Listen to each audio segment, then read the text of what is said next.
Lupin the Third. Oh. We're starting. I thought this was a test. Hello. Hey, Lupin. He's a crazy guy. He's a crazy guy with crazy friends. Mm-hmm. Just having a good time. Welcome, everyone, back to Screen Weens, episode 161. Woo. We are once again talking about Lupin the Third. Today we're talking about Lupin the Third, Part 5, The Misadventures in France. Which... don't know really why it's called that. They kind of go all over the world again. Yeah, I guess the central location is France. Yeah, I was kind of thinking about that because it's like I was looking at this and I was like, I acknowledge it's another season, but did it really need to be another part? I feel like these three tonally are one part. Yeah, but they're split into three, which is I guess it's fine. It's just a little strange to me because each part has its own identity, but these three, they have their own, like, bits of identity, but they very much feel like the same. This one definitely feels more, looking back on everything else as well. Oh, yeah. So, like, I guess that, it does have its own identity in the sense that it's like, hey, look what we've done after all these years. Did you end up watching, Is Lupin Still Burning? No, I didn't. Okay. I didn't. Because that is packaged in, like, if you watch it on Hulu, that's the final episode. Oh, yeah. So I did watch that. You should watch it. Okay. I will say, some really gross stuff with Fujiko. I mean, that's like, kind of... I actually don't think most of the stuff... I think she's pretty good in this season in general. Yeah, there's a couple moments. There's a scene where she's randomly in a cage naked for 5 seconds, and then the next episode she's just dressed again. The outro also has some moments that... Yeah. I think that the outro as a whole is kind of cute, but like there's some moments where it's like, all right, I see what you were doing here. You were going for the fan service shots. But like, it's... And I'm fine with it at this point, but it's just like, there's a tickle machine and it's Lupin Still Burning. Yeah, because it's the throwback to Lupin is Burning, the first episode, where she coincidentally is also hooked up to that tickle machine.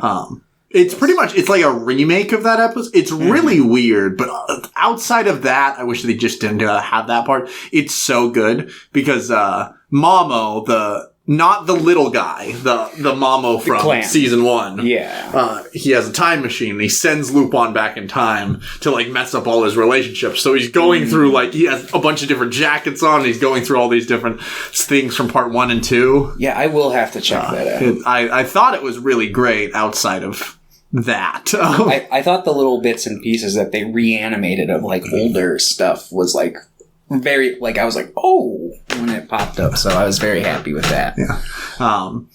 But yeah, let's talk about what else we did this week before we jump into that. Yeah. We both watched One Piece Film Red. We did. And I think we both felt, I'm assuming about the same. I'd probably, I think it's probably, I'd have to, like, rewatch a bunch of them, because aside from, like, I'm mostly when I do rewatch them, they're the newer era movies. And I think for the new era, like post Strong World, it's probably like top 3, maybe 4. It's like kind of like right there with. It hasn't quite beat Z or Gold for me. And there's some Gold's so fucking good. Yeah, Gold's really hard to top, and I think this movie came really close, but I think it fell short in a couple areas that kind of held it back. I'm starting to get real annoyed with at the end of every movie, it's just like giant form. I think Gold did it too, but it was at least a cool, like, it was cool looking. It was kind of because like that wasn't in Strong World, and none of the old age movies really. I guess there's a couple examples of it in the old age movies, but it was a lot smaller scale. It's like, oh, this guy's like the size of a skyscraper and they have to beat him. Now it's like, you know, giant ugly CG. Yes. Like it's not, I don't think this thing Tot Musica or whatever. I don't think it looked as bad as Stampede. No, Stampede's was real bad. I was pretty annoyed at that. I remember Gold looking pretty good, but yeah, I think Gold looks pretty good because it has a good design too, and it's supposed to be like gold and like metal, so I think it fits better with that kind of unnatural look. Yeah, I I would say I like this movie overall, but film red, but like the music's really good. Yeah, I think it's really good. But man, it just evolves into the same fucking shit. And there's a lot of like fan service of just random shit. It's like, look at all these characters. I'm like, I'm gonna be honest, I don't give a shit. Yeah. I like all of the characters that they show, but I'm like, I don't.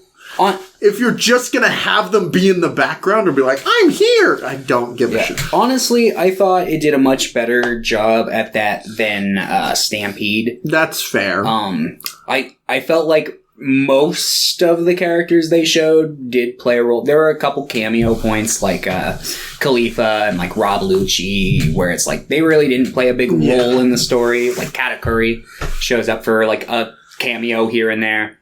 And it's like, oh, hype, because I love Katakuri, but then he doesn't do anything in the movie. And it's like, okay, cool.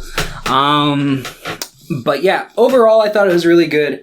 I think some things with Uta's character were just a tad forced there once the big reveal happened. And this is one I could see myself either liking more or less on a rewatch. I'm not quite sure yet. Yeah, I do like Uta as a character overall. I do too. I think it actually does add quite a bit to like Shanks too. Like there's some interesting like... Yeah. I will say, out of all the modern One Piece movies, at the very least, this one probably has the most amount of like heart. That's fair, because like Gold's ridiculous and fun. It's a fun heist movie. Well, I don't know. There's the scene where he stops the fan. That scene's actually pretty hard, but consistently throughout this one. Yes, because I mean, One Piece is a big genre blender. It's always going to have those moments of comedy and heart, but they're obviously like Gold's more of the comedy. Z is more of like an action kind of. There's not like a big bond, but in this one, it's like, oh, there's a lot going on with the characters. So I did appreciate that about this one, and I think that's the thing that'll, if it does become like greater to me over time, that'll be the aspect that takes it for me. That's fair. Although I am growing quite concerned because it feels like we're getting like main story plot beats for Usopp in each of these movies, and it's like, you guys better not skip out on my boy in the actual main canon. And you watched it dubbed, right? I did. Yeah, I saw it subbed because it was the only showing that day because I watched it opening. It's like, what's Avril Lavigne doing? Because she just kept, every time a song started, it would just suddenly be Japanese. Which is like... I understand. Well... Kind of. Because... Go ahead. I don't think that there was a lot of time before they wanted to put it into theaters. And also, if it was Toei, like, strict... I mean, they do produce the dub, but they don't, like, actually, like, get on the ground and make it. Mm-hmm. So, I can see, like, why they maybe couldn't find, like, a good singer to do the songs in English. Because, like, if you look at, like, the intro to like Film Gold, where it's got like that musical number that's dubbed, it's not great. It's a little mid, and I think they would have probably struck best had they like tried to get like an actual professional singer who might be into the series, that they could be like, you want to do us a favor, like Avril Lavigne, maybe? That'd be so fucking but it's just disappointing because like hearing that, because like Belle, which came out last year, sucks, but Hosada, like, the dub has a dub singer. And it's good. Yeah. Like, it's good. Not all the songs are good. Most of the songs aren't great. But, that's not because of their singing or anything. Yeah. Like, I'm like, oh, this is well done. I just don't like this song. Yeah, I'm very disappointed that they didn't even make the attempt. And it's very jarring whenever, like, in the middle of the movie, she just starts breaking out into Japanese all of a sudden. It's like, oh! I will say it's so fucking funny because there's multiple scenes with her as a child. She's like, la la la. Yeah, and she's like, let me sing a song. She's like, lol. I'm like, what the fuck? Yeah. But, yeah, I saw that one with Pierre and it was fun. Mm-hmm. It was fun enough. Yeah, no, I really liked it. But what else did you do this week? Let's see. I rewatched Reanimator because I love that movie. Watched Tokyo Fist for the first time. Tokyo Fist? Yeah, it's from that sounds so familiar. Director of like Audition and Tetsuo. Oh, yeah. Yeah, it's like I've heard it's really good. Did you like it? I was very tired when I was watching it, so I didn't fully I feel like I didn't fully connect with the movie. I thought it was just alright from what I retained from it, but I definitely need to rewatch it. Which I can, because I rented it, and it was like $1 less to buy it than it was to rent it. So I was like, looks like I'm buying. So I own it, and I can rewatch it anytime I want now. Nice. Let's see, what else did I watch? I checked out Prey. Nice. I like that movie a lot. Out of the 2 Predator movies I've watched, I like that one the most. Yeah. Maybe it's because I didn't watch the original at all, but I actually, it's the same way with Alien. I just I like them, but yeah. I think I like the original more. This one might be my second or third favorite because I do genuinely I like Predator 2 and I like Predators. So I think all 3 of those are probably on the same level for me. I'd have to rewatch them all back to back to really pack that in there and figure out. That was a sneeze, not the bomb. I checked out Blackphone, which I also really like that movie. Yeah, I was going into it and kind of expecting a midfest, and by the end of it, I was like, "Oh fuck!" I actually really, really liked that one. I just had another friend watch it, and she thought it was a midfest. I think so. I think it's really fun. Yeah, I was a little worried because I don't necessarily like Scott Derrickson's other works, like Doctor Strange. I'm not a fan of The Exorcism, Hellraiser, Inferno. Yeah, but I'm not gonna. I'm like, it was his first. I don't know. And to be fair, he was trying something. Of the Hellraiser sequels, it's one of the ones that's better off, I'll say that. It has, at the very least, some sort of unique voice. Mm-hmm. Yeah, and then the next 2 movies ripped it up. So, but, I thought that one was pretty good. If I had one major complaint, I felt like the sisters plotline, while I liked it while it was happening. Just a little underbaked, maybe? Or? Not underbaked. It really didn't pay off into much. I felt like maybe in the book, it could be one of those things where it's once you really get to know those characters, it'll feel like... Because I feel like her plot line kind of serviced, the father at the end. Yeah. And it's I felt like over the course of the movie, I didn't get to know the father beyond the stereotype that he is. Mm-hmm. Whereas I feel like the book probably would do a better job at fleshing that out, but I don't know. That's fair. Let's see. And then I rewatched the original Firestarter with Drew Barrymore. I have not seen it. I've heard it's okay. Yeah, I think it's kind of a fucking... you watched the new one. Yes. I didn't see that. I think it's kind of a mess in the beginning because when it's laying the groundwork for the story, it really doesn't know how it wants to approach that part. But once all the pieces are in place and it can actually start telling the story, I think from that point on it actually becomes pretty decent. Corny, and the special effects are definitely outdated, which is why I was like, I could really see myself maybe liking the remake of this one. And then I watched the remake and they did the same thing that the Pet Sematary remake did, where it's it kind of loosely follows the book, but then it just devolves into oh no, it's Zac Efron! It's just not anything that the book is a little bit. Pet Sematary, I felt stuck closer to the book from what I know about it, but it did make some big changes. This did not follow the book. I haven't read the book, but I can just tell. Because I'm familiar enough with Stephen King's writing where I'm yeah, I can see the Stephen King in this. The original Firestarter, I'm yes, King's DNA is all over this. I can see, the paragraphs where he's describing the father in that movie being really charming or something. And I was Zac Efron could probably pull that off, and then they don't, play into that aspect of his character. That's the issue. I'm Zac Efron. I actually think Zac Efron's a pretty good actor, and he just keeps being cast in shit. Yeah. Oh, man. It's he needs to get an agent who knows some quality control. That, or he needs to do it himself. Yeah. Who knows? Maybe he just likes the paychecks.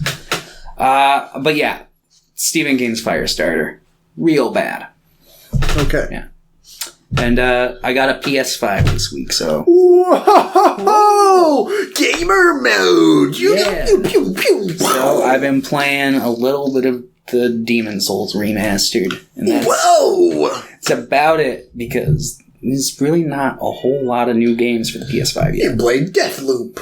I could play Deathloop. Like Gotham Knights. I've heard it sucks. Yeah, I've heard not great things. I think I'd rather play the old Gotham games first. That's fair. I haven't played Arkham those. Asylum and City are pretty great. I haven't played Night. Yeah, I played the tail beginning of Asylum, but I haven't actually like fully dived in. So one of these days. But I was just like, holidays are right around the corner. I know where to get one, and I really want to play Spider-Man whenever that decides to drop next year. So nice. Get it out of the way. Now I don't have to worry. Nice. How about yourself? I think last time we talked, I had watched the first 5 or so of Cabinet of Curiosities. I don't know if I had talked about that at all. I don't know if you did. My mom was watching a little bit of that, so... But overall, I watched the rest of them, so I watched all of them. I think, in general, I like 6 of the 8, which I think is pretty good. And I think that the Autopsy... Oh, yeah, I did, because that's the one with F. Murray Abraham, and I showed you a picture of him. I'm like, see that guy? That one's really good. And I think the last one is The Murmuring. It's by Jennifer Kent, who is the lady who did the Babadook. I think you did mention that last week, too. Okay. Well, I watched that one. Or maybe I was saying that I was about to watch it or something. That one's incredible. It's really sad. It's my favorite one. It's not scary at all, but I don't think any of them are very scary. Yeah, I mean, personally, I'm not one of those people who gets hung up on, it needs to be scary, it's horror, it needs to be scary. Yeah, like it uses horror, it uses trauma as a vehicle. I'm like, that's my favorite thing. I thought it was brilliant, though. And then I watched 3 movies in a row. Very strange pairing here. I went to the theater. I went with 3 different people that day. The first one, I went with a coworker of my friend Caleb. We watched Till, which is the Emmett Till movie about him and his mother. And it was sad. Do you know who Emmett Till is? Not off the top of my head. That's the very famous case. He was like a 14-year-old black kid who got lynched. Oh. And then his mom, he was like visiting family. He wasn't from the state, and he got lynched there. And his mom went across the country talking about him and like trying to get laws made to, stop lynching, which seems like that should have already been a law. You would think so. Yeah. I think the movie was, like, relatively powerful. It's pretty, like, by the numbers in its execution, but the central performances are really good. However, I think that, and I haven't noticed this in a movie in a while, but I think the background actors in it are distractingly bad. Like, they're talking a lot with their hands, but, like, over the top. Like you got them out of an acting class across the street. You're like, hey, you want to be in a movie? So, was it like everybody? It was like everyone in the background was like doing this or like... Must have been a director thing then. Yeah. It was... You guys need to look like you're actually doing stuff. Yeah, it was pretty great. And there was also like a big chunk in the middle. I kept fucking seeing Coke signs. Like, obvious product placement. Well, there's a part where the judge goes to his, like, attendant or whatever. He's like, hey, can you go get me a Coke? And then just cuts away. I'm like, what the fuck? Yeah, no. It's... movies literally nowadays will have, like, the fucking Wayne's World scene without any of the irony. It's like, could I have a Coke? And, like, some of it, I'm like, this is fine. It's in a convenience store. It's just in the background, whatever. But it's just like... Here's a scene. There's a scene right before this scene where the judge, where they're just, it cuts to cars. They're driving down a road. They get to the like stop sign. And they turn and there's a big billboard for Coke. And the camera just like slowly pans over the Coke sign. And then they're still driving and it just cuts away. It's like 10 seconds and it's just to show the Coke sign. I'm like, this kind of undermines your, you know. Yeah.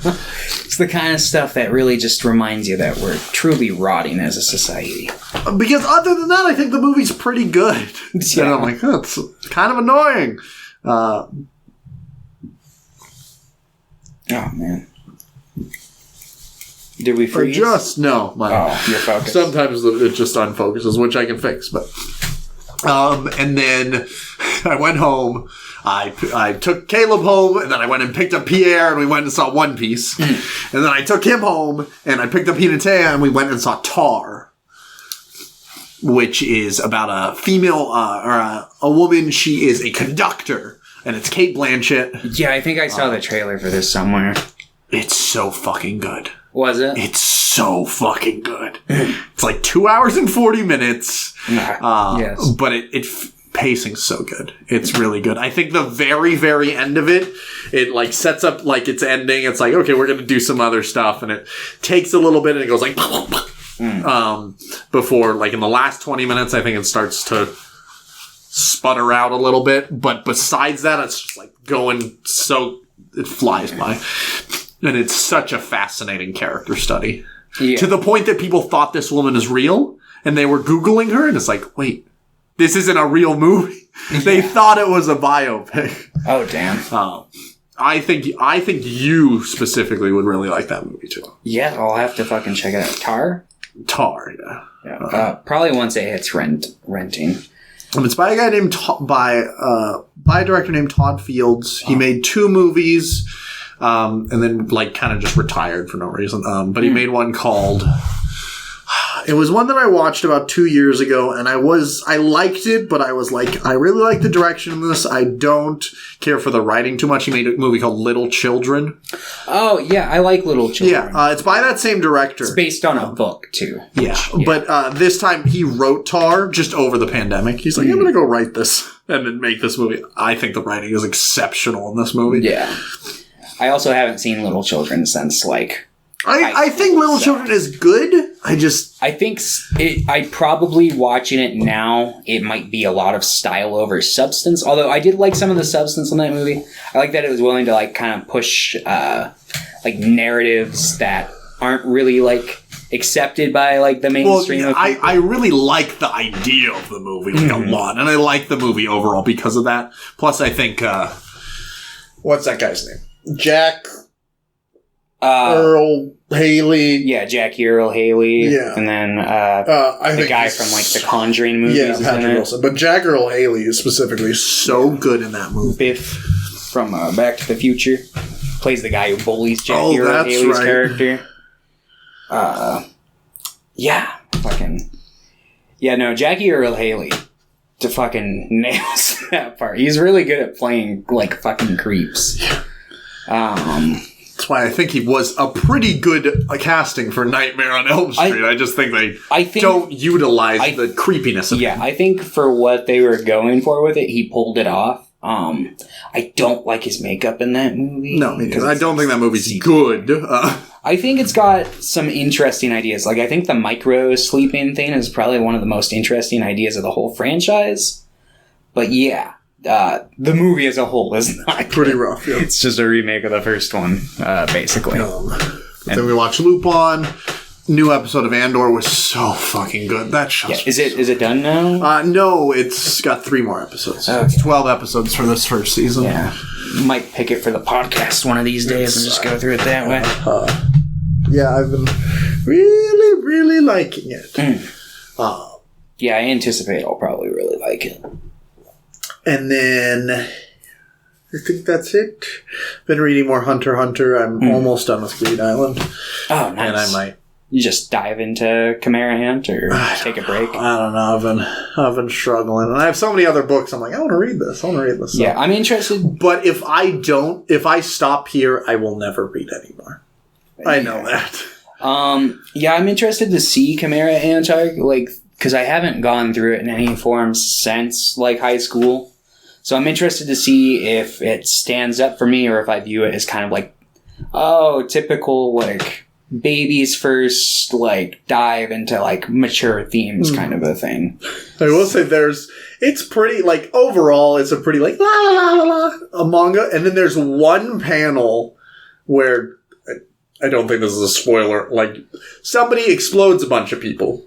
Oh. And it just shows, like, heads exploding. Mm. And it's like, what the fuck? It's, like, the most brutal thing I've seen in that. Just out of nowhere. I'm like, oh, that's fun. That caught me off guard. But I guess I think I've enjoyed Greed Island more than any of the other ones. Yeah, I figured you would. The way that it's paced and knowing how many chapters is left, I think it's going to end the same, like, abruptness that I felt about the other three. Like, it's got its, like, climax moment. I feel like more so than the other arcs do. Okay. Like, it does feel like it has a genuine climax, and then it kind of does the thing where it, like, quickly kind of wraps up into the next arc. Because I think I have 20 chapters left, and I'm like, this doesn't seem like it's 20 chapters away from finish. Based off my memory, I think that Greed Island's probably, aside from, like, Chimera Ant arc, which is, like, a big build-up, I think it's got, like, the biggest climax out of any of those first half arcs. Okay. Yeah, because, I mean, like, Greed Island, as much as I remember liking it, that arc does while I like how it wraps up, I can see why it would be anticlimactic, because it's... What, Greed Island, or...? Not Greed Island, I meant York New. I did not like York New, like, at all. I'd have to reread it, because I was rereading the series, like, a year ago or so, and I got right before, like, I got to the point where Kurapika, like, goes and is, like, trying to sign up for a hunter job, and the lady's like, can you see this? You're not Come ready. Back, yeah. So. I think my main issue is I like Kurapika fine. Mm-hmm. Literally don't give a shit about any of the Phantom Troop. I don't think they're interesting. I think Hisoka's, like, an interesting character. Yeah. But everyone else, I'm like, I guess, like, those are some cool, like, move sets, I guess. Without diving super deep into it, I remember really, really liking Kurapika versus Uvogin and feeling like that's a good fight. Yeah, that's like the big moment that I think of when I think of York New. Yeah, I agree. And then the rest of the time, there's like, oh, great, it's still going now. Yeah, Togashi's writing is a little like that. I highly recommend checking out Yu Yu Hakusho at some point. Maybe you'll like it, maybe you won't, but that's a series where I've read a little, or I've watched a little, and I've read a little, and I like Yu Yu Hakusho for the most part. That's why I'm kind of like, come on, why am I not liking this? I want it to click, like I want to like things. Yeah. Yusuke definitely has more of a personality than Gon does. Gon is intentionally designed to be a flat character. Which I'm fine with, like I said, the central characters I'm fine with. Mm-hmm. I miss Leorio. He does come back for the arc after Chimera Ant arc. He's not in Chimera Ant? The only two characters who we know who are in Chimera Ant are Gon, Killua, and then a couple people from the Hunters Association who we've, like, seen lately, but not, like, a whole lot of. It's kind of like its own isolated little thing. So it feels very removed from the rest of the series in that department, but it also, like, kind of leans into Killua and Gon's friendship and acts as, like... I want Leorio and Kurapika's friendship. So I need to read current Hunter x Hunter. Yes, that, to my understanding... the two of them are heavily involved in current stuff, while Gon and Killua are They're not like taking a nap or whatever. Yeah, I won't get into the specifics, but you'll see. I do like that. It's like, what if Bleach, like, there was just a giant arc where Ichigo wasn't there and it was Chad's journey? Like, that'd be good. Yeah, no, a lot of One Piece fans who are more aggressive are like, God damn it, Luffy needs to be yeeted from the story for an arc, and we need to get, like, a Zoro Uso arc! Dude, honestly, I hope that, like, once the series, like, actually wraps up and we know all the secrets and we enter the era of... I hope they just don't dive into, like, a next piece where they hire some... We instead get the Yasop and Usopp story. I hope that, like, One Piece kind of becomes, like, a movie-based series that doesn't devolve into giant CGI battles, but I think One Piece, like, self-isolated movies where they can do that sort of thing, like, let's give a fucking... movie that takes place, like, during Alabaster or something, when Luffy's still kind of a weakling, where he gets kidnapped and like Zoro has to go save him or something, or the whole crew has to go save him. But flip the dynamic or something that you wouldn't see in the main camp. Have a movie about the whale. Yeah, have a whole like. I'm just waiting. That's all. I don't care about them finding the One Piece. I just need Brooke to say hello to Laboon. Yeah, that's gonna be a tearjerker. I'm gonna be fucking. He's been waiting. I've been waiting for you. Yeah. Oh man. Yeah. That. I mean, I really hope the ending really satisfies. But after Wano, I liked Wano as a whole, but it also left me unsatisfied in certain areas. I think Wano has, which I've never. This is the first time I've experienced that with One Piece. Maybe it's because I read it all in quick succession, but that's the first one where I'm like. And then it ends really abruptly. No, it is. It's like, cool. It's wrapped up in randomly 5 chapters. I think it's because he wanted that final moment to line up with Film Red's promotion, which is really a shame. What if he's like, and here's actually, it was a dream and we're still in... I haven't read it in a month and a half, so I'm a couple behind. I really hope from this point forward there's no more of this rushing thing, that he just takes the time and tells the story that there's left naturally and organically. And he took like a month off to prep for this final saga, so I imagine it's probably going to be tighter than Wano was. Because I thought Wano for the most part was really interesting and good, and I think the pacing, although it was slower and it was a big thing, I thought it was pretty good, and then it just really abruptly ends. Yeah. So I'll be interested to see how I feel about it when I reread it all. Mm-hmm. But yeah, despite how I feel about Wano as a whole, it still contains probably some of the best moments in the entire series. Yeah. So I feel really, I'm like, do I really like Wano? Because I really like 95% of Wano. No, exactly. I just think it kind of, and I think the last couple things are cool. It's just I really wish this was extended a little bit. Yeah, I'm very salty about Ryuma's grave. Just. Not even fucking mentioned yet. I hope that there's a flashback where he's talking with Brooke or something. He's like, yeah, I went there, and they show that scene or something. Because it's why?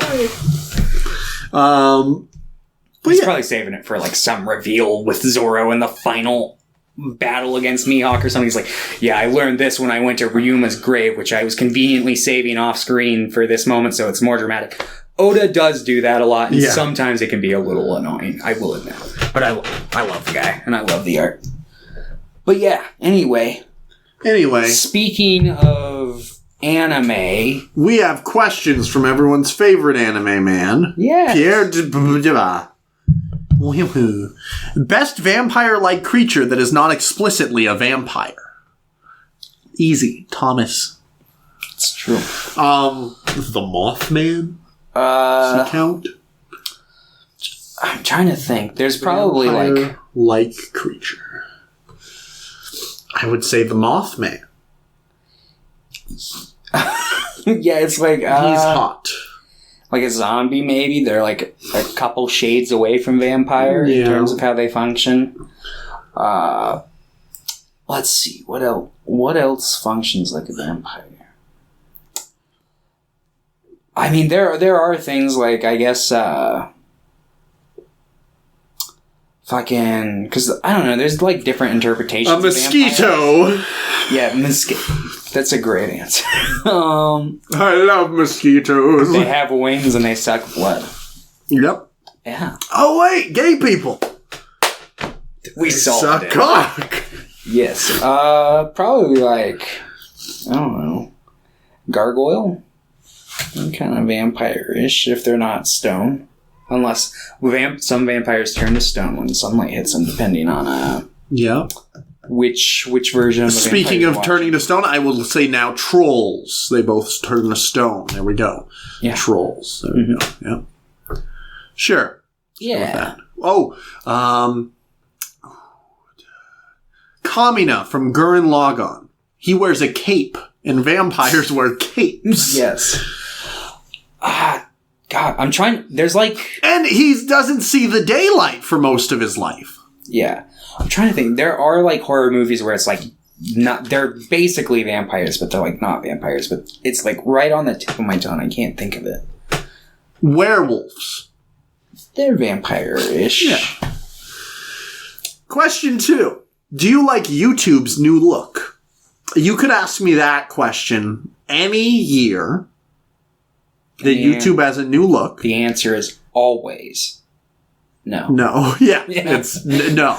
I also don't like YouTube's original look. I do not think YouTube has ever had a good UI, but I think it's always gone down. I think of all the looks I like, it's probably like second generation. I liked when the channels had a little bit more customization where you could add like backgrounds and colors and stuff.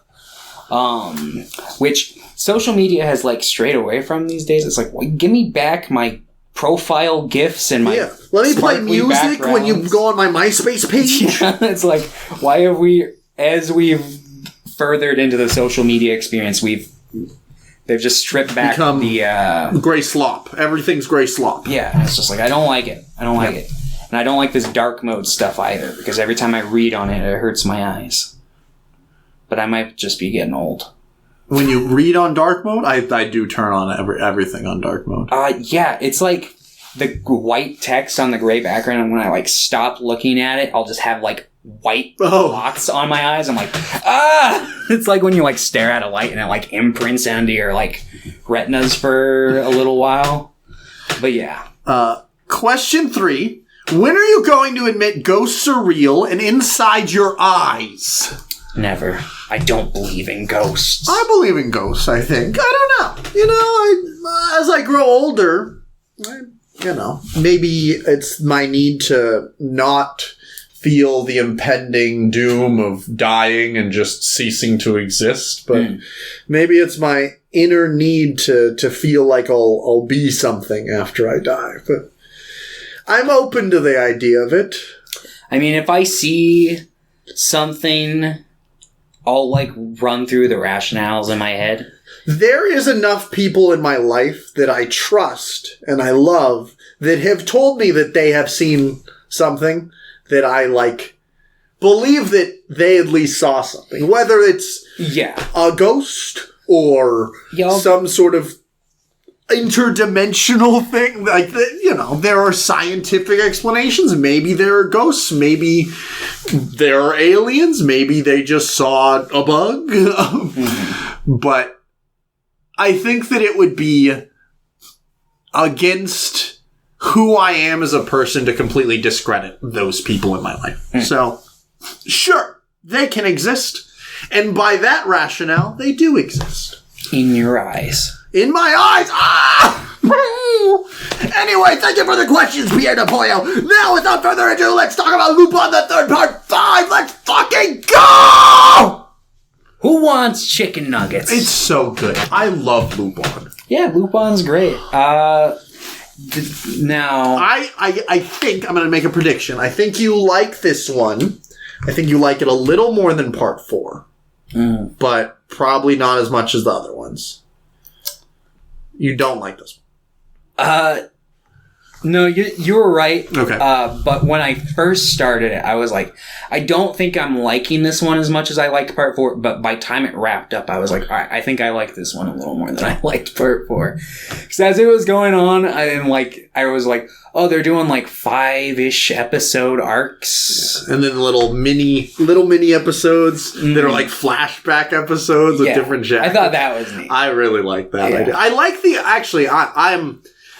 It's funny because most of these arcs, I'm like, these could have just been movies. So. Yes, I agree. But then at the end, it kind of tied them all together. So I'm actually a pretty big fan of the structuring of this one. I was feeling kind of the same way. I was like, this could have just been movies, and we could have had just more episodic stuff with like different flashback kind of scenarios and stuff. But by the end of it, I'm like, okay, I'm a fan. Yeah, and during the beginning, it was playing into like a lot of like the tropes, like the Uncle Lupin, like the. But I thought that they did a pretty good job at differentiating her from the other typical girl that Lupin swings in to save. I think they've done that better with these last two series than a lot of the other examples of that in like some of those like later specials that I've seen. Yeah, I think they did it best in like these two, and then like Castle Cagliostro, the classic example, which shows up in this series. He's hiding out there. I'm like, what the fuck? Yes. This has a lot of callbacks, but I wasn't expecting that one. Mm-hmm. Especially in that final episode, you see people from all over the place. Yeah, when it showed the girl from like Haramo's Treasure, I was like, what? Yeah, like Rebecca, I was like, that makes sense. That was the previous. But then I'm like, holy fuck, what the fuck? Yeah, I was like, oh shit. They're really caught. It's like a Spy Kids 3 moment where it's like calling everyone. Yeah, it's just like, oh shit, this is actually kind of a cool concept. Yeah. I feel like it was a little underplayed. Like, I feel like they could have played on that concept and made it a whole bigger thing than they did, because it really didn't feel like everybody contributed in like a super big way. Like, because how cool would it be to have like all those characters actually reunite and have like tangible screen time? Yeah. But I understand why they wouldn't. Yeah, it is in the final episode. Yes. So it's like, okay. But yeah, no, I did really enjoy this part. I guess, you want to talk about, I guess we'll just talk about the big ones, and then after we do that, we can talk about the little ones if we want to. Yeah, so, this first arc, that we get, Lupin basically breaks into, is it Picasso? It's like they kept going to places with P's, like Picasso, Pablo. No. Like all these different, like... Yeah, what is the... Because this one, they break into the Bitcoin bank, pretty much. He's basically like, digital currency is the new thing, so we need to... We need to go steal all their actual currency. So he steals all their money and then also... Oh, Marco Polo. That's Marco Polo, yeah. It's like the Silk Road, if anyone's into the deep web. Yeah, some of the deep web explanations in the beginning I thought were a little cringe. They were, yeah, but I think it makes it pretty... I think it works in the scenario of Lupin. Yeah. Lupin, when it approaches like a subject, it feels like... almost like when The Simpsons approaches a subject where it's like, you're kind of like 5 years too late to like really make an effective commentary on. Yeah. Well, I mean, I think it wasn't too late for this one because this was 2018, and I feel like a lot of the Silk Road stuff going on was kind of. I mean, it's been going on for decades, but yeah, because I don't think I really caught on to like what crypto was until like probably like 2015-ish. That was, I think maybe 2013 for me. But yeah, because I knew a couple people who were like, oh shit, I was aware of it, but the crypto boom definitely was still going on in 2018, so I'm fine. Yeah, fucking what's it called? Yeah, but. That's kind of okay for Lupin, because even, like, the finale of this series is kind of basically just acknowledging, yeah, the series is kind of in a form of stasis. We all kind of love it, so who cares? And I'm like, yeah, you're right. It's like, yeah, no, there is something kind of comforting. Now, if you, like, sit down, because, like, I did this a few months ago, and you just watch, like, a lot of Lupin back to back, I can see how it could start to get very repetitive. Mm-hmm.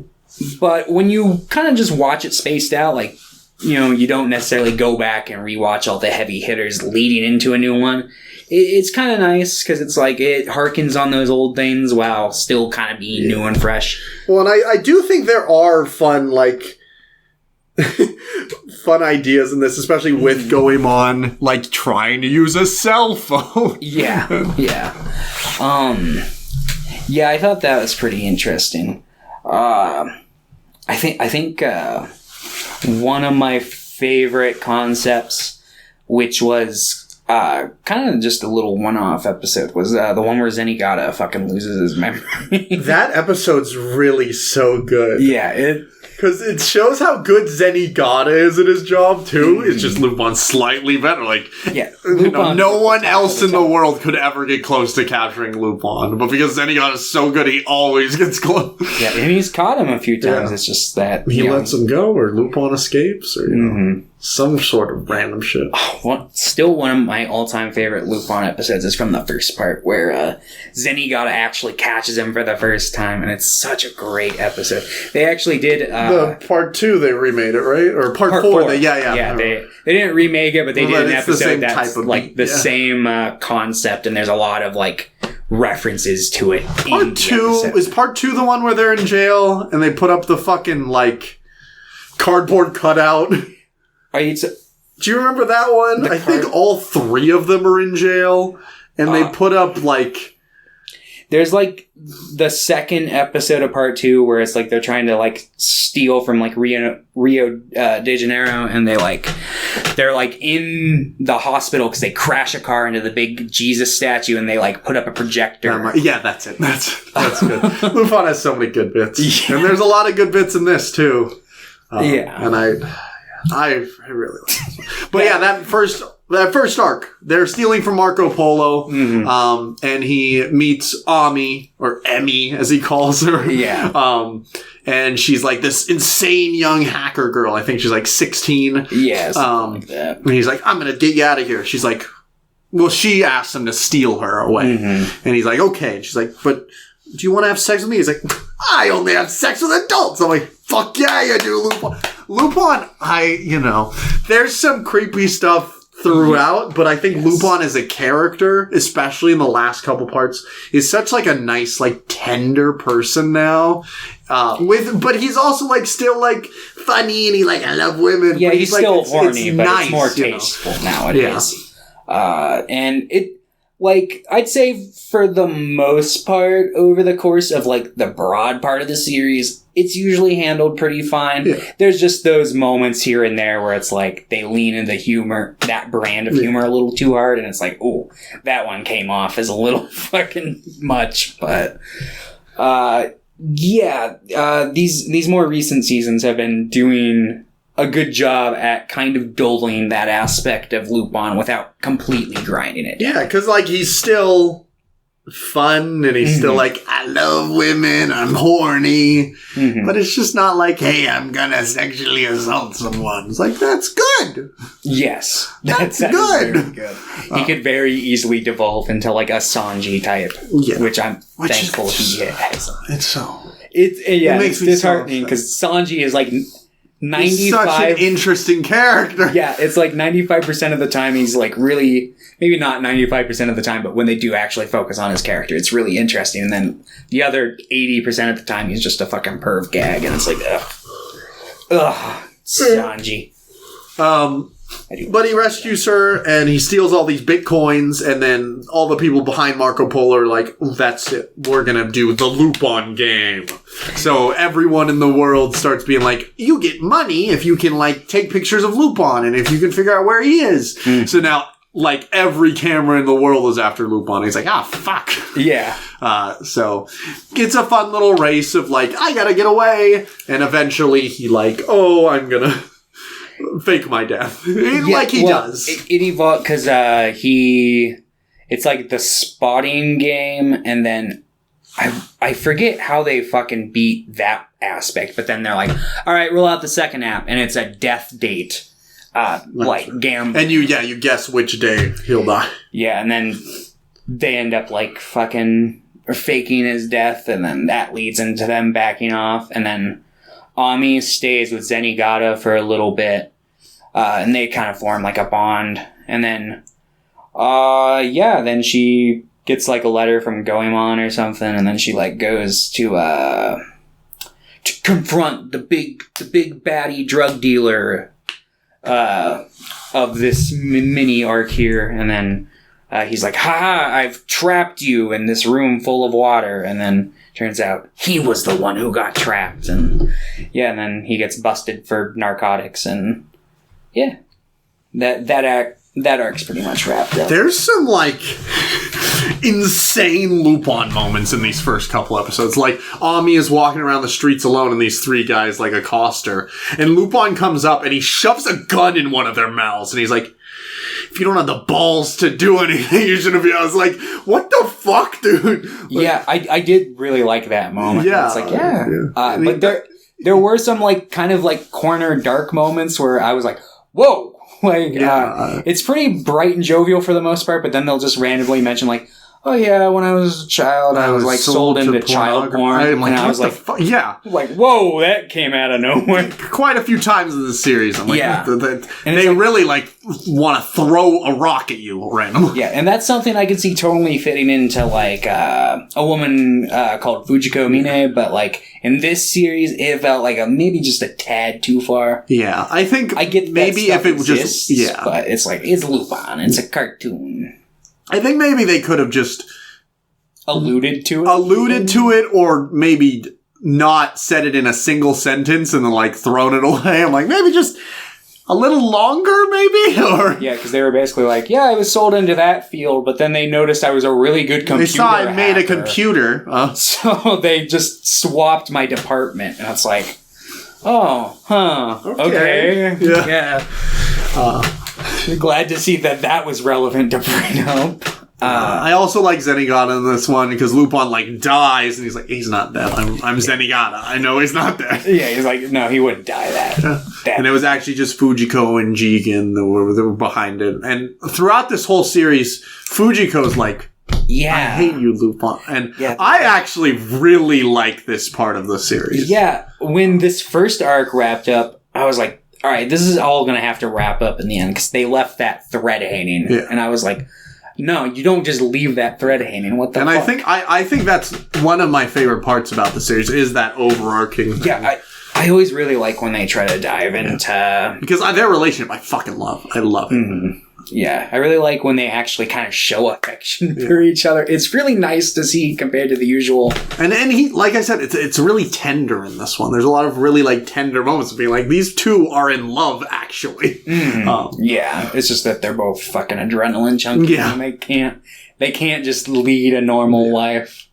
Which is kind of sad, but it's also kind of romantic. Yeah. I get it. Yeah, I mean, I get it. But yeah, then we get a little reprieve episode that we'll talk about in a bit. But then the second arc is with a guy named Albert. Yes. So there's Gaston, which is like an old guy who kind of showed Lupin the ropes. Mm-hmm. And he goes to visit him and he finds out he's dead. Yeah. He's like, what? Then who the fuck was I talking to? Mm-hmm. And it turns out it was... this guy named Albert. Mm-hmm. And he's like, I know Albert. And throughout this whole thing, it's like, just like, look at these flashbacks. Remember this character? And Albert was just like another guy, another like kind of teen thief that was working with Lupin when they were both younger. Mm-hmm. And then he's like, no, I gotta go higher. I need to set my my goals higher. I'm gonna steal the country. I'm gonna become the president of France. Yeah, he wants to be like a shadow. Yeah. So I'm going to be the one guy to rule them all. It's like, have fun with that. So he shoots Lupin. Lupin almost dies a couple of times in this series. There's like, they have to steal a painting and it's like it's a hiding place for like a little black book that's got like dirt on like all the world's like, or at least France's like high political figures. Yeah. So then they got like third parties coming in trying to steal the book, and then they have to like team up against this agency that's hired a bunch of because Albert like shoots him, but then he's like, oh fuck, these other people stole it from me, and he's like, okay, I'll work with you, Lupin. Because it also Albert's an interesting character, I think, as well, because he's obviously like kind of nuts because he wants to rule the world, but he also shows affection for Lupin, and like even in that moment he could have killed Lupin, but he shot him in a spot that he knew wouldn't have killed him. And then but they have to like pretty much invade a fortress, and Lupin throws someone in an Iron Maiden. Yes. And I was just like, what the fuck? Lupin's This series kind of harkens back to like part 1 vibes, where it's like it's still pretty bright and jovial, but then they'll just a lot of brutal. They'll just kill people, and I'll be like, yeah, cool. Jigen guns down like 100 SWAT members in this series. There's that scene is so good. Yeah, the part that really stuck out to me is when Ami had to like toss the grenade in when she was like escaping with her Fujiko and Lupin in that one part, which is in the arc after the one we're talking about now. But that part struck me out because she like kind of looks mortified for a second, and then like Fujiko just smiles at her and goes, good job, you saved our lives. And she's like, I guess I did. And it's like, I guess you did. Like, fuck those other people in that van that you could have probably just shot off the tires or something. But no, the grenade in the back, sure. I'm sure they were all fucking assholes. But yeah. But yeah, him and Albert, they succeed, and then Lupin steals the book back from him, and he's like, oh, you can tell that they kind of resolved their fucking issues a little bit.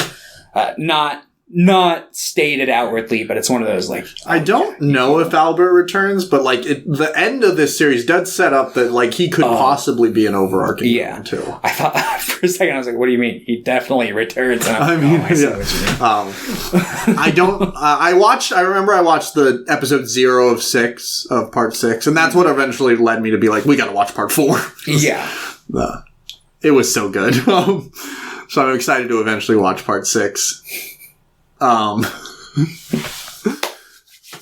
But I don't think Albert's the antagonist in that one. But he could be, or like in part 7, or eventually when we get something. Yeah, I really hope they keep making these. I think I heard somewhere that there's like, because I looked up, like, do you think there will be plans for part 7? And from what I've heard, people are like, no. I mean, we're getting Lupin 0 in like a month. Did I tell you about that one? No. Oh, I don't think so. There's a 6 episode Lupin series coming out next month that is about him when he was 13. Which I'm like, that's really weird. It's like a pup named Scooby-Doo. Yeah, I do know that Monkey Punch did write content from when he was like 13, or when he was like a younger kid. So I'm like, they're probably just adapting some of that. But maybe. I do hope.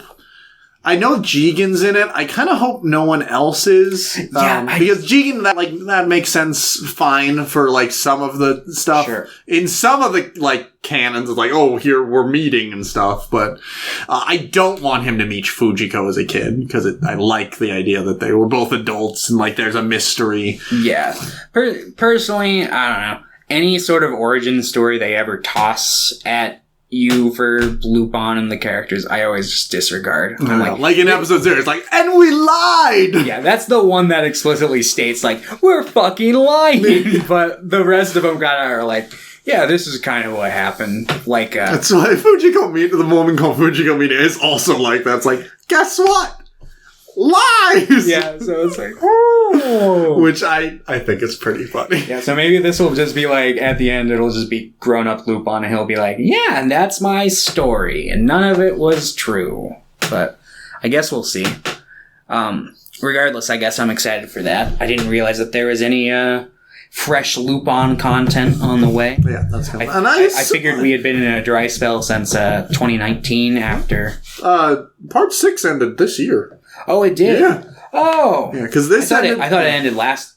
Or I guess... It began late 2021, I think, and I think it stopped in, like, March of this year. Yeah, okay. So we're actually getting pretty... I assume they'll make part 7. I hope so. I mean, I always want more Lupin. Yeah. I never want it to stop. And if it does stop, it needs to be like Godzilla, where it just sleeps dormant for a few years, and then it just eventually comes back. That's one that, like, there are so many things like, why do they make more of this? But it's like Scooby-Doo and Lupin, I'm like, just keep making it. Yeah. Shove it into my mouth. I mean, Godzilla's kind of the same appeal. They always are just giant monster movies. I think a lot of the appeal depends on, like, who's making it now, but, like, obviously it's not as funny because it's not the rubber suits that are bad, and it's not as impressive as, like, the rubbers animatronic suits from, like, the 80s and 90s, so it's like, we should make a Godzilla movie. We will bring back the rubber suits. Dude, the other giant monster will just be Pierre standing there in the Legolas mask. Yeah. The Legoshi mask. Nobody else calls him Legolas, but Pierre does, so I always do. If we can get him to wear the mask. It is cursed. Yeah, he does not like that mask. But, but they solve their problems, and then, ta-da, we go to Arc 3. Where we see Ami again, and she is at a boarding school, and she's friends with the crown princess of Padar, I think. Padar, I think. Yeah. Which is like an Indian influenced country. Seems like it, yeah. It's probably just India. Yeah. But they're in the middle of like a CIA-backed coup. And they're just like, look, it's the CIA. They constantly are like, did you know that the CIA backs coups? And I was like, this arc's so funny. Yeah. I love the resolution to the arc, which we'll get to. But there's like a bunch of, there's like the traditionalists and the reformists who are like, no, we should get the coup going on. We should have a new government that's founded by the CIA. What a great idea. Yeah. And basically, so they infiltrate Ami's boarding school and basically abduct all the teachers and like students there because of the Princess of Badar being there, and they want to use her as like a puppet leader for their new regime. And she's basically like, yeah, as long as you spare like my father's life, I'll do it. Yeah, sure. But yeah, like there's just a bunch of deception going on. Like a bunch of the soldiers have been told that the king is dead, and like all sorts of shit. So Lupin and his gang have to infiltrate and save the day. And this is where we get our first, I believe it's where we get our first hint of, the final villain? Yeah, the final villain, whose name I am it's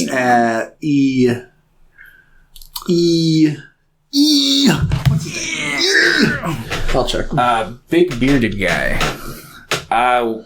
But yeah, he pops up and he's basically like backing with the king. He's like, yeah, we've got this system in place.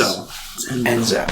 He's like, yeah, we've got this thing in place that'll really help out your kingdom, and it'll also, it'll like basically save the world, but it'll also kind of annihilate like probably like I don't know, 13 countries or something like that, like whatever the number is that throws out, and the king's like, wait, what? Like. But we don't really dive a whole lot into that in this arc. It's just kind of setting up. All these arcs kind of set up. Here's a couple of things that might be of use in the future. Mm-hmm. But yeah, so Lupin he tries to save the princess, but she shoots him with a bow and arrow, and he's like, what the fuck? Yeah, and he almost dies, and Fujiko has to save him. Mm-hmm. And then he has to try to save her, and that's another moment where we get like a really interesting look into their relationship. Mm-hmm. Yeah. But yeah, I really like that whole section where it's like the escape, where they're trying to like carry Lupin's fucking just limp unconscious body out of there, and it really kind of shows the strengths of like Fujiko. I feel like we do get lots of examples over the course of the series of how capable she is, but I feel like a lot of the time they kind of lean, depending on which version or which part you're watching, a lot of the times they do kind of just lean on, she's like, yeah, she's more of just the pretty face who steals the... Yeah. Or she, like, abandons them in their time of need. And she doesn't in this. And, like, Ami thinks she's abandoning her or them, but really she's pulling all of them off of it. Yeah.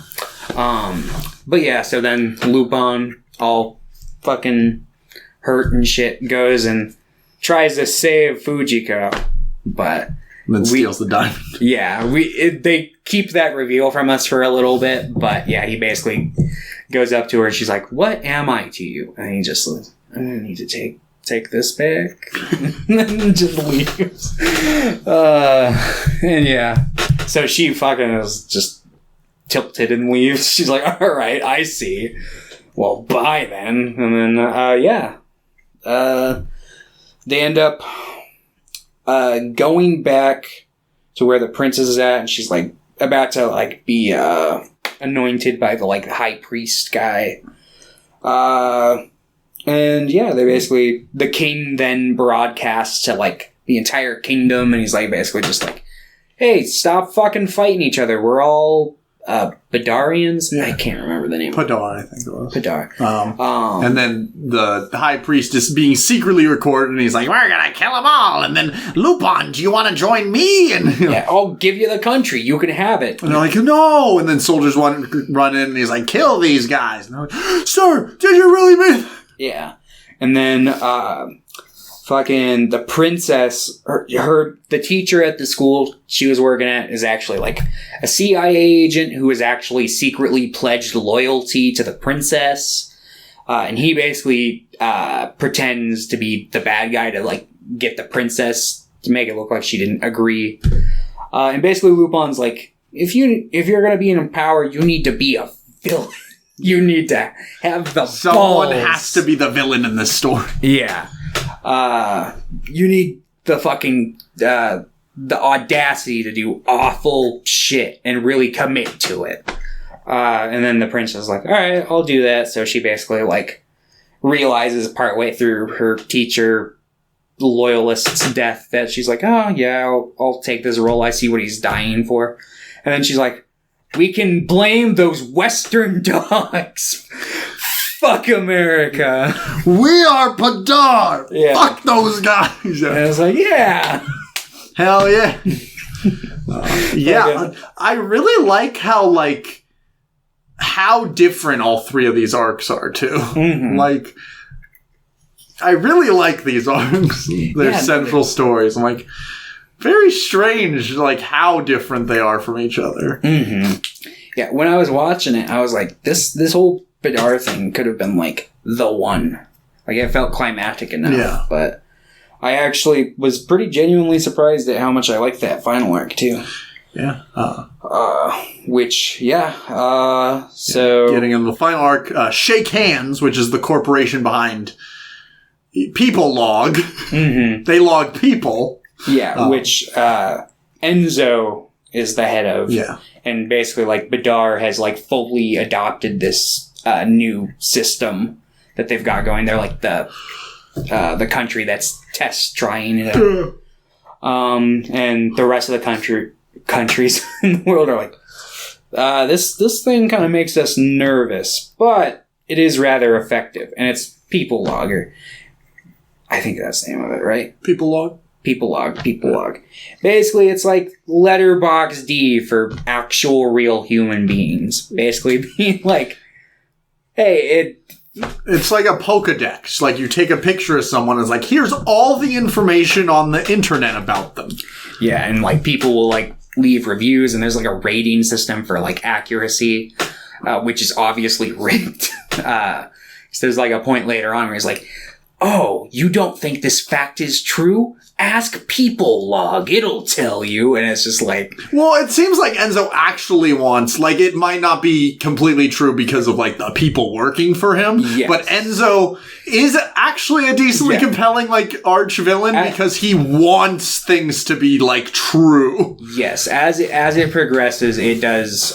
you do see that aspect to his character. I really like Enzo, but I think... the parent subplot is what... It's dumb. It's what loses me. Not even so much that he is her father, but, like, how they kind of wrap it up felt very rushed and unearned. I like the way that he responds to it, where he, like, seems to just not care at all. Yeah, I thought that was interesting. But the switch is, like, 5 seconds. It's like, her name's Ami! I'm like...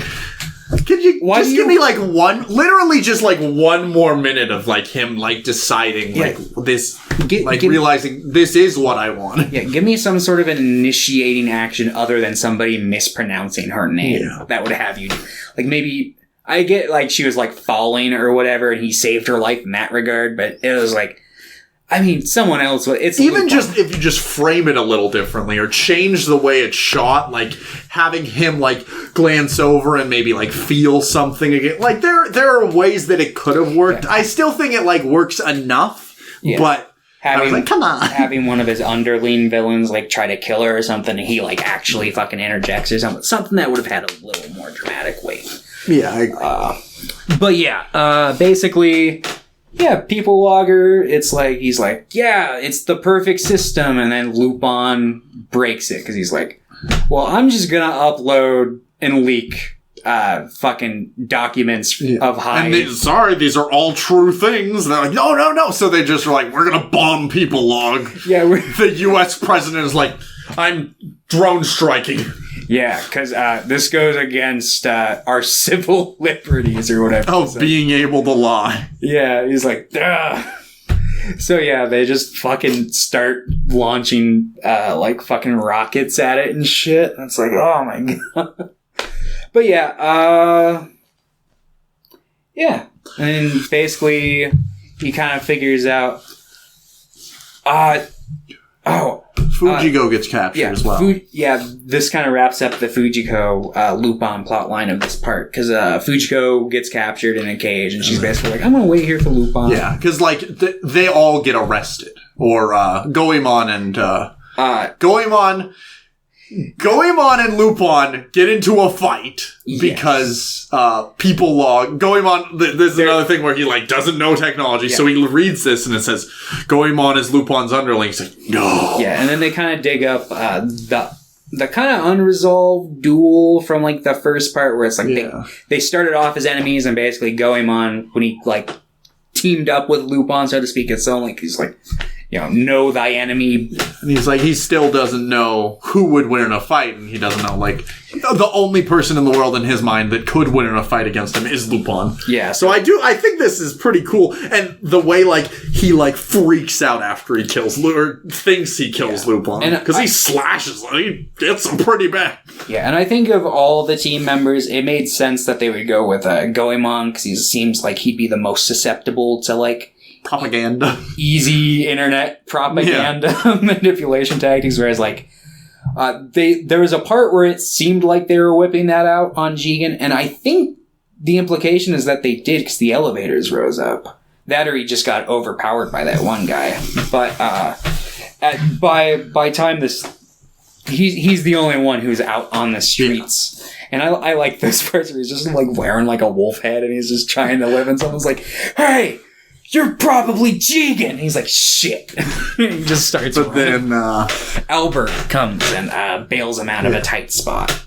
And then he goes to save them because they're in like a prison transport. Mm-hmm. And he has every gun. Yeah. He just starts like firing with his pistol, and he's like, I need a bigger gun. So he just throws off this blanket. He has like every gun. It just has a montage of him just killing cops. And I'm like, what the fuck? Yeah, no. Incredible stuff. Mm. And then Goemon gets his sword back, his magic sword that talks to him. Yeah, Zenigata had taken it from him when he got arrested, and basically... And then it's there, and it's like, did Zenigata leave it there? Probably. Yeah. Zenigata's a real one. Zenigata's Lupin's #1 fan. I actually I like Zenigata's underling in this one. They literally just don't try to give him a story in this one, which I'm fine with. Yes. But he has some compelling things that happen. He just, his arc is that he feels bad that Zenigata isn't getting the credit he deserves. Yeah. And basically Zenigata's like, He's like, I do the job because the job needs to get done. And he's like, but you deserve to be acknowledged. He's like, that isn't my fight. My fight's with Lupin. Yeah. And it's just like, aw. He's not an ego-driven man. He needs to do it for himself. Yeah. He doesn't care about the acclaim or the ridicule that might come his way due to being in permanent fucking stasis on this Lupin case. Because, Lupin's the only one who can challenge him. Which I like. I like whenever the series does go out of their way to show how good Zenigata is at the shit that he can do. Yeah. Because most of the series you kind of walk away like, oh yeah, Zenigata's like a buffoon who can't do anything. But no, it's just comparatively to Lupin. But yeah.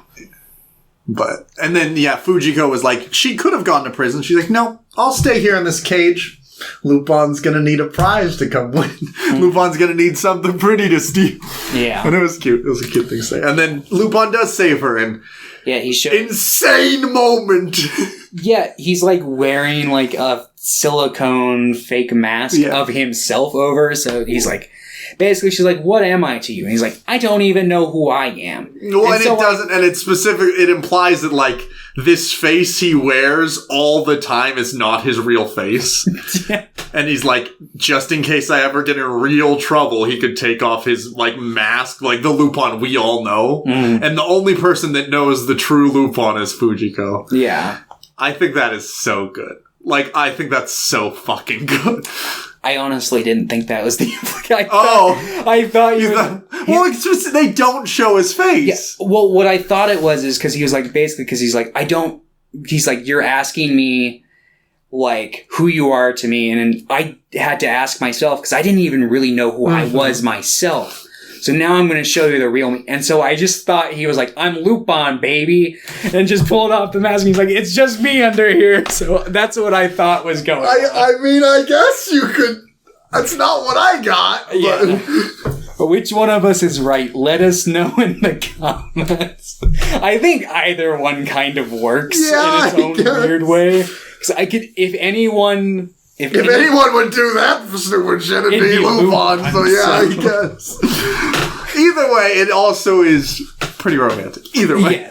Yes. One's just dumber. I was a little confused. I was like, why was Fujiko so okay with that answer? That didn't answer her question at all. That's why I'm more thinking that was probably what I thought. Probably. It's like, you never know. You're right.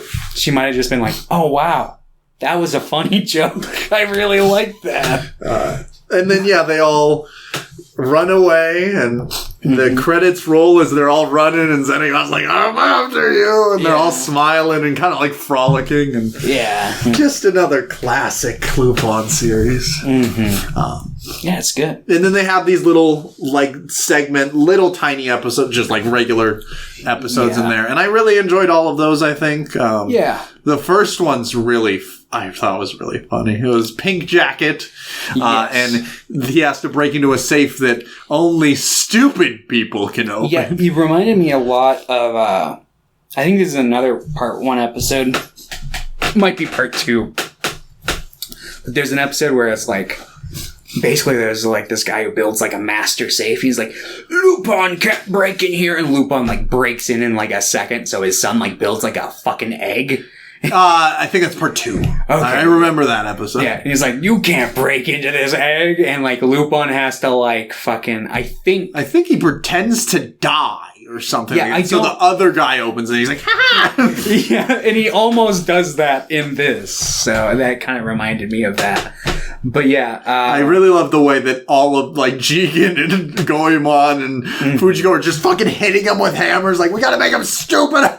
Yeah, they're trying everything. And then, it seems like they want to kind of encapsulate the type of show that each era was. So I'm like, is that what part 3's like? Because that's the only part we have. Yeah, I don't know. Because if so, I want to watch part 3. I want to watch part 3 regardless. Yeah.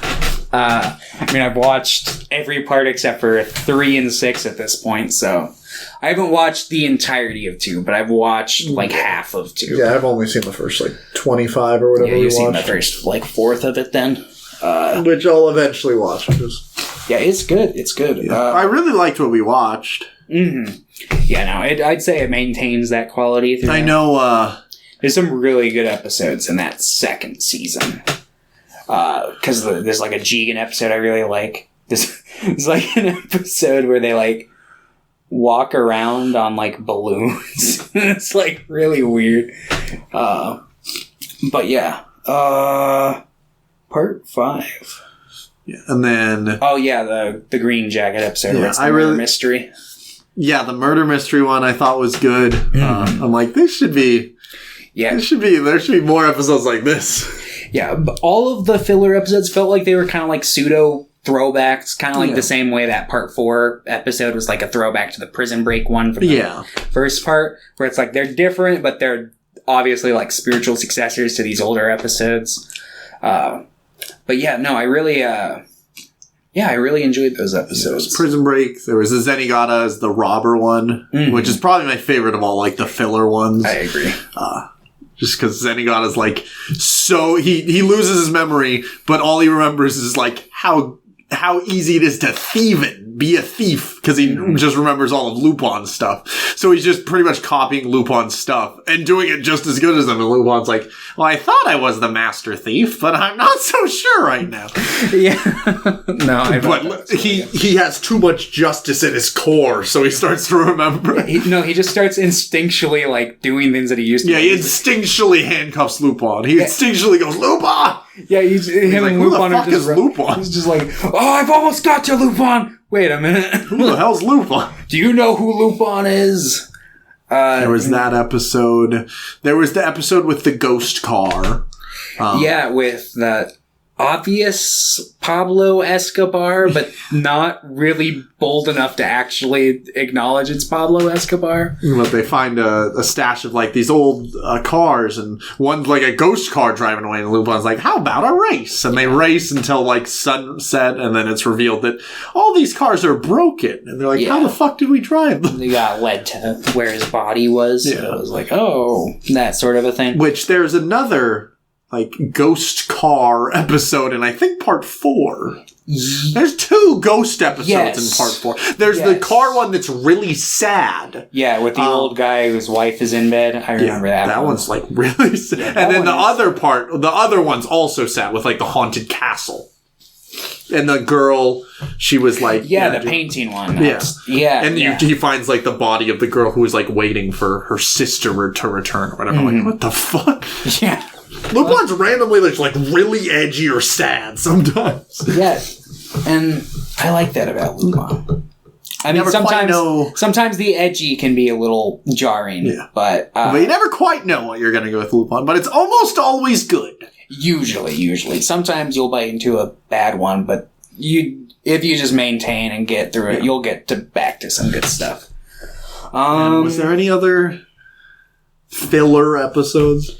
No, I don't think so. None that are coming to mind. Oh, I guess, Jigen and Goemon each get their own episode, which kind of feels fillery. Oh, yeah. Yeah, which I wasn't a fan. These are probably my 2 least favorite episodes, because every time Jigen or Goemon get an episode, they use the same blueprint, where it's like, all right, we're going to give Jigen an episode where he, like, kind of has a thing with a woman who will end up kind of, like, betraying him at the end. It'll be his own like little Fujiko kind of plotline, and then we'll always give Goemon one where he's protecting a woman with a child. I actually really like the Jigen episode. I like the Mirage one. Yeah, I thought it was pretty good. I just noticed it was following the typical blueprint.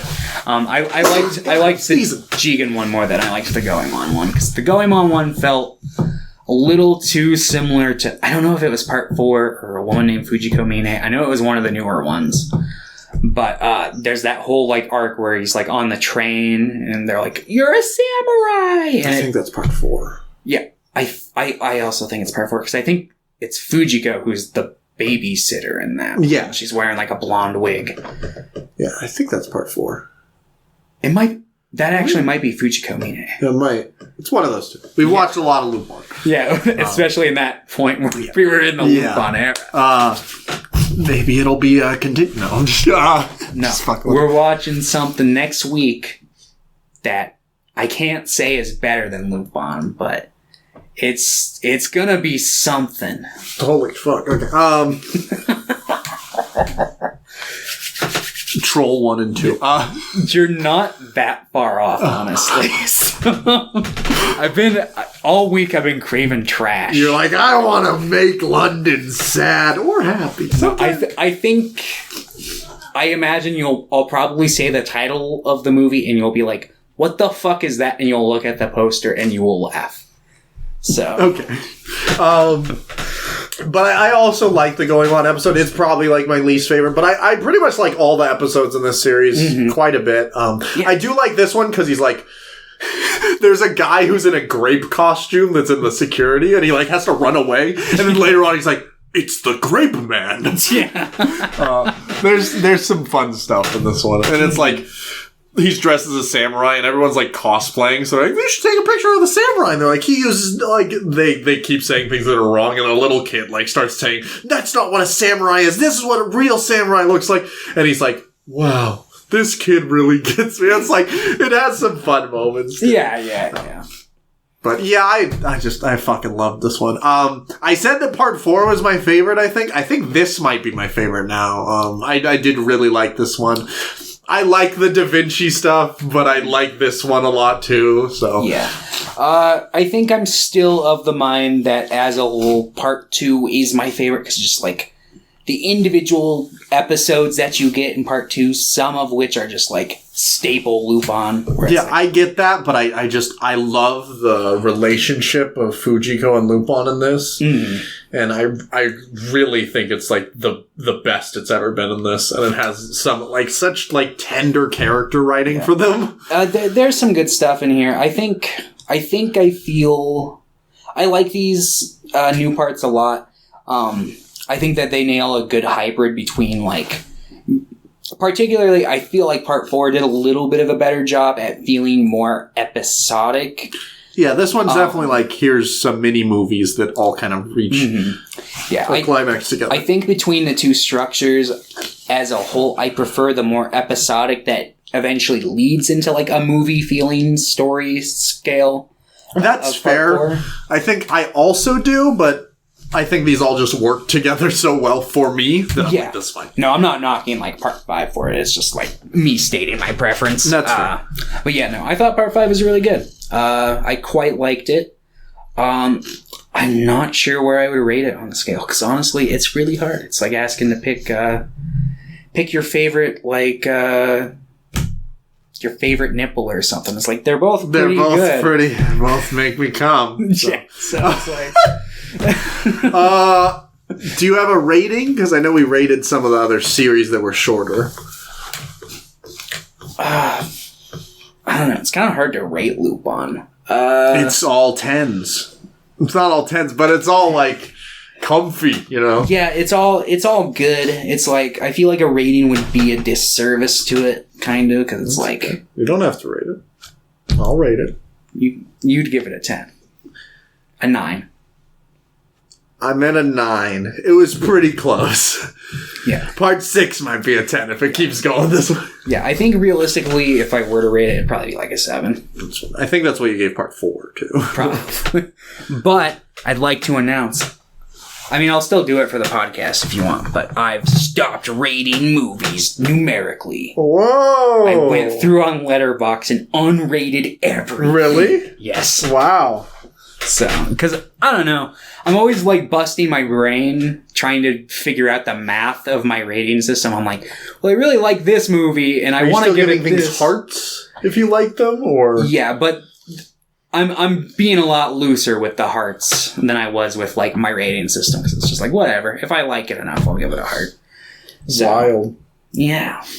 So that means at the end of an episode, you're not going to... I like I said, I'll still do ratings for the podcast. You don't have to. You can just say you liked it if you want. Yeah, I think maybe moving on to like a recommendation system might suit me a little bit better. That's fine. Easier.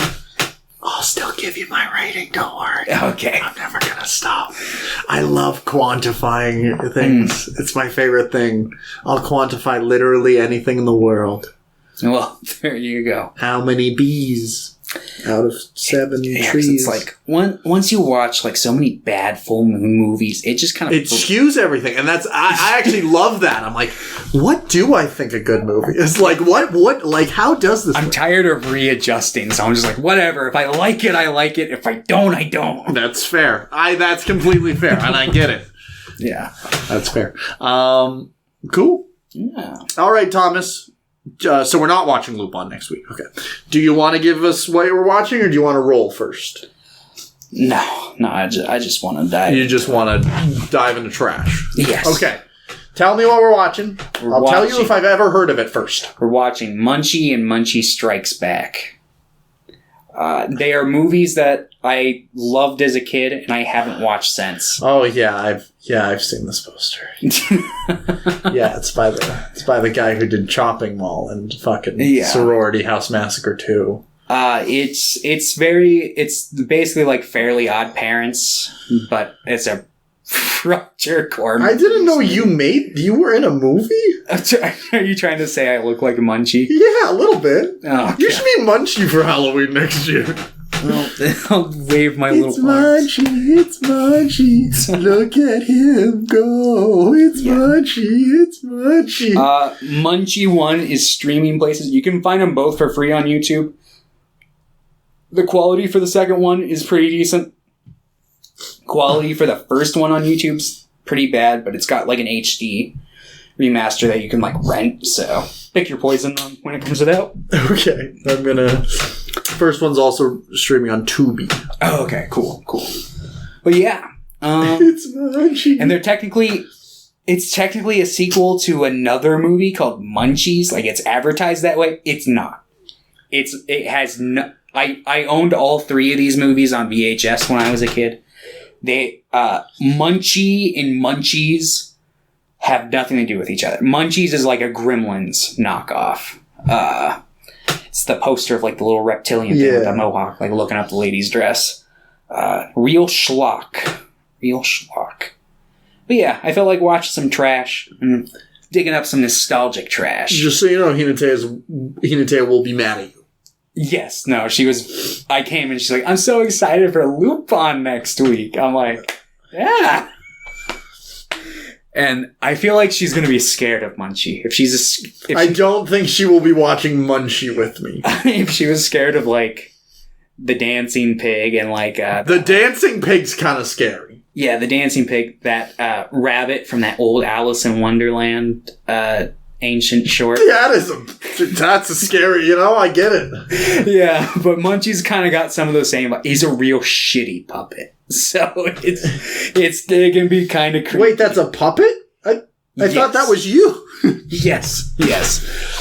Okay, we're going to watch Munchie and Munchie 2 next week. It's Munchie Strikes Back. Munchie... Hello? Phone? My phone is exploding because it was on the... Munchie Strikes Back. Yes. Classics. Don't worry. The guy that I follow, Feck, the guy that loves creepazoids, he's a big fan of Munchie Strikes Back. Yeah. He gave Munchie 1 a 9, and he gave Munchie Strikes Back an 8. We gotta get him on the podcast. We do. I mean, I feel like he's probably like... I feel like I've got a feel for the kind of schlock he enjoys. He is also somebody that, like, predominantly rates things pretty high. Not as much as some people that I follow, but his top 4 right now are Ghoulies, Frankenhooker, which I've heard is pretty good. Yeah, I haven't seen that one, but it's Frank Head-and-Lauder. Linnea Quigley's Horror Workout, and Manimal, which I've never heard of, has 36 logs on Letterboxd. Oh, damn. Huh. Yeah, I've never heard of Man before. I think it is a failed pilot for a show. Yeah, and I've heard of Linnea Quigley, obviously, but I haven't heard of her Horror Workout. Produced by David DeCuttow, if that gives you any... Yes. He is the Killer Eye guy, right? Yeah. Yes. Well, he also made... Puppet Master 3, there you go. That is one of the better Puppet Master movies. He made a talking cat. Wait, what? He made A Talking Cat. Have you ever seen that movie? It's about a talking cat. No, I haven't, but that poster does wonders for enticing me. You look like this guy. Kind of. Oh, I love that just so many shit movies exist. Like, it's so nice to just be like, this movie doesn't look real. And being able to look at that director and be like, none of these movies look real. And they all the movies of that subgenre of, is this real or is this a fever dream, seem to come from, like, the late 80s and early 90s. Like, I mean, as soon as, like, Cat is, like, 2030. Oh, also, it's, like, since the 2010s. Yeah, a lot of like those first wave like straight to video movies and a lot of the first wave like straight to streaming movies tend to have that kind of energy. I remember me and Pierre randomly were like, what if we do because I was able to sort through like streaming services, and then I went to most popular, I just went to the very bottom, and that's how we watched Project Isis X, which had been logged by, I think, 4 people at the time. And it was just fucking awful. But it was also, like, just felt like a fake movie. And I'm glad we can do that in this day and age. Yes. No, it is quite nice. 5 people have logged it. It's 46 minutes long. It's this. You should go watch it. I don't think it's on Prime Video anymore. Well, I don't have Prime Video in the first place. Me and Pierre are the only 2 reviews for the movie. Ooh. I gave it half a star. Pierre gave it 2 stars. Oh. Pierre almost from the director of the hit movie with 9 viewers. Do you believe? I love finding those movies on Letterboxd that like nobody has seen. It's always nice when you like log it and it's like I'm one of like 10 people who have seen this movie ever.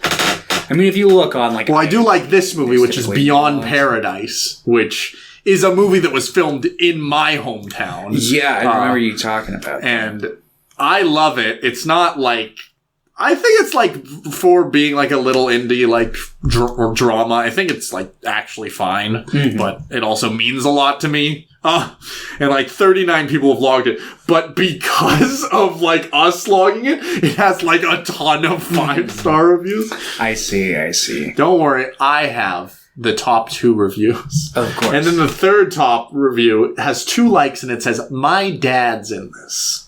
Ooh. Fun fact. Hinatea's mother is in that movie as well. Really? Yeah. And she was pregnant at the time, so Hinatea is in that movie. Yeah. Movie star out there. Yeah. Fucking... Don't worry, it's on your watch list. Oh, is it? Yeah. One of the 335. You have so little movies on your watch list. Yeah. I have way too many. When I first joined Letterboxd... I have almost 4,000. When I first joined Letterboxd, I was like adding movies to my watch list all the time, and I quickly found out that I never referenced my watch list. So then I just stopped. Well, I try to, like, if I have a day off and I'm like, I'm not doing anything, I'll go on my watch list, and there's a button that you can hit called Shuffle. And I think it's great, and I'll go, okay, I'm going to pick something on this page. Yeah. And I do. I just haven't been doing that. But maybe I should start doing that again.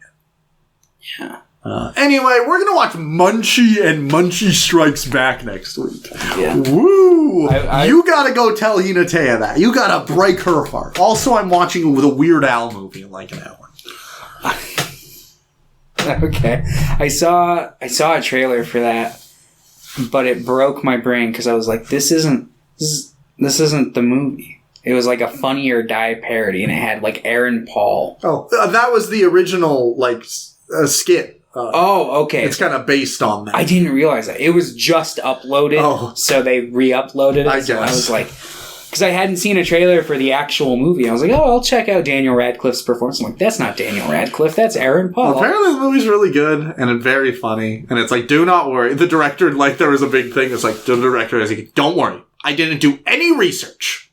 Because all of it is lies in the movie. And it's all supposed to be lies. Yeah, I was watching that Funny or Die skit, and a huge crux of it is like, Weird Al is like, a heavy alcoholic. I'm like, I have never heard anything about this. Apparently there's a part in the movie where Eat It is the original song and Michael Jackson parodies it and Beat It is the parody or something like that. That's what I heard. I'm very excited, so I'll talk about it next week. I can't wait for all the people who go and see that movie and just take it at face value. Take it as facts. Wow. I didn't realize that Weird Al originally wrote that song. I didn't realize Weird Al had an 8-pack. Yeah. That's good. Apparently Daniel Radcliffe got like shredded for the role too. Like, that's so fucking funny. Of course he did. Alright. We gotta do a Daniel Radcliffe deep dive one of these days. Because he has such a like great selection of just random shit too. Watch like Horns, Swiss Army Man. He did a movie called Escape from Pretoria or something like that, where he makes wooden keys to escape from prison. What's that movie that Rupert Grint's in where it's like Fart Boy? I don't know the name of it, but there's like a movie where it's like the premise is like it's like a gassy child detective or something like that. I don't remember the name of it. It's like he made it like it would have been around the time of like Chamber of Secrets or Thunderpants. Yes, that's the one I'm thinking Pretty about. Close to Fart Boy. Yeah, I've never seen it, but I've seen the poster around it. It makes me giggle. From the director of Garfield the movie. The Coen brothers. Not the actual. And the John Goodman The Borrowers movie. I haven't seen that. Or I guess it's not the Coen brothers. It's like the Cohen. It's Cohen. But have you heard that story? Yeah. Yeah, that's funny. Joel Cohen. Bill Murray was like, "Oh, the Coen brothers want to make a Garfield movie." Bill Murray. I saw that he was trending. I don't know what the deal is. Lots of sexual allegations. Like, a lot. Oh. And general allegations of being an asshole, which is not new. Yeah. But a lot of, like, which have already been cycling for a couple of years, but now it's like a torrent of them. Oh, man. But anyway, we're watching Munchies next week. Don't support bad people, but support Munchie. Yeah, Munchie will make for your president dreams come true. He's old enough to run for president, probably. Oh, well, yeah, that was 30 years ago. He's an ancient being, so yes. Oh, that makes sense. He looks like one. All right, goodbye, everyone.